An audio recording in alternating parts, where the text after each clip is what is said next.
வணக்கம். இன்றைக்கி என்ன குரல் நம்ம பார்க்கலாம். அதுக்கு முன்னால் செருக்குன்னா என்ன பார்க்கலாமா? செருக்குன்னா என்ன? நம்மளுக்கு ஏதாவது ஒரு விஷயம் கிடச்சிருச்சின்னு சொன்னால் என்ன பண்ணுவோம்? தலை தூக்கி நிற்போம் இல்லையா? நிறைய மார்க் வாங்கிட்டா அவங்களுக்கு பெருமை, நல்ல திறமைசாலியாக இருந்தால் அவர்களுக்கு பெருமை. அந்த பெருமை அப்படின்னு சொல்கிறத செருக்குன்னு சொல்லுவாங்க. பாரதியார் கூட சொல்லுவார், ஞானச்செருக்கு அப்படின்னு சொல்லுவார்.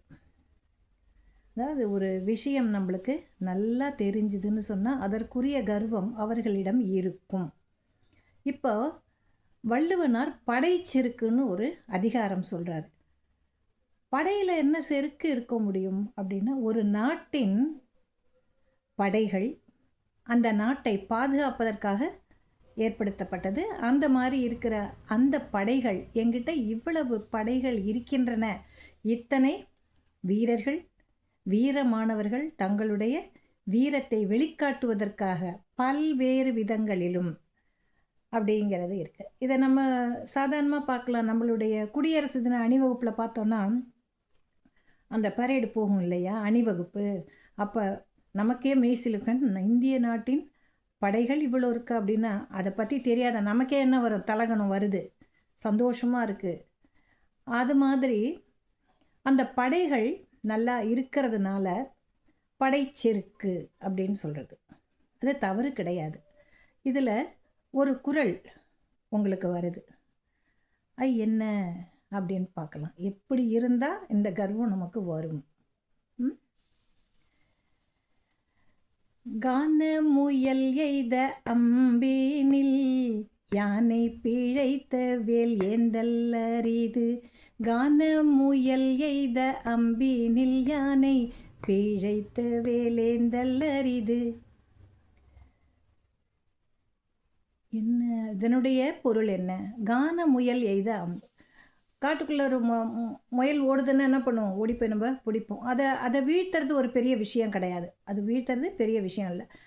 அந்த மாதிரி வீழ்த்தப்பட்ட அம்பை தூக்கி வச்சுக்கிட்டேன், நான் முயல் அடிச்சிட்டேன் அப்படிங்கிறது ஒரு பெரிய விஷயம் கிடையாது. செருக்கான விஷயம், கர்வம் கொள்ளக்கூடிய விஷயமே கிடையாது. எது செருக்கை கொடுக்கக்கூடியது? யானை பிழைத்த வேல் ஏந்தல் அரிது. படைக்களத்தில் எதிரிகளின் யானையை என்ன பண்ணுறான்? வேல் எறிந்து கொல்லுகிறான். அந்த மாதிரி கொல்ல போகும்போது அந்த யானை தப்பிச்சு ஓடும். சரியா? அது எவ்வளவு பெரிய விலங்கு, அது தப்பித்து கொள்ளுகிறது. இருந்தால் கூட அதனை வீழ்த்திய வேல் இருக்கு இல்லையா, அதை கையில் வச்சுக்கிறோம் இல்லையா, எடுத்துகிட்டு வந்து இந்த இதால் தான் அந்த யானையை நான் அடித்தேன்னு சொல்கிறோம்ல, அந்த வேலை ஏந்துவது நமக்கு செருக்கினை கொடுக்கக்கூடியது. ஒரு முயலை அடிக்கக்கூடிய அம்பை விட யானை பிழைத்த வேல் ஏந்தல் அரிது அப்படின்னு சொல்கிறார். அதுதான் செருக்கு, படைச்செருக்கு. அந்த வீரனுக்கு எவ்வளவு வீரம் இருந்தால் ஒரு யானையை கொல்லலான்னு அவன் இங்கேருந்து வேல் எறிவான். அது பெரிய விஷயம் இல்லையா? அதைத்தான் இங்கே சொல்கிறாரு. கான முயல் எய்த அம்பினிலே யானை பிழைத்த வேல் ஏந்தல் அரிது. ஆக ஒரு படைச்செருக்கின் தன்மை என்ன அப்படின்னு இதில் ரொம்ப அழகாக அவர் சொல்கிறாரு. இதுக்கு எப்படி நம்ம எளிமையாக பொருள் சொல்லுங்கள். எப்படிடா சொல்கிறது?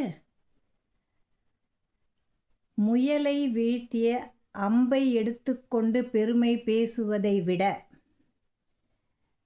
தப்பித்து ஓடிய யானைக்காக எரியப்பட்ட வேலை ஏந்துதல் பெருமைக்கு உடையது, செருக்கிற்கு உடையது, கர்வத்திற்கு உடையது என்பதே இதன் பொருளாக கொள்ளப்படுகிறது.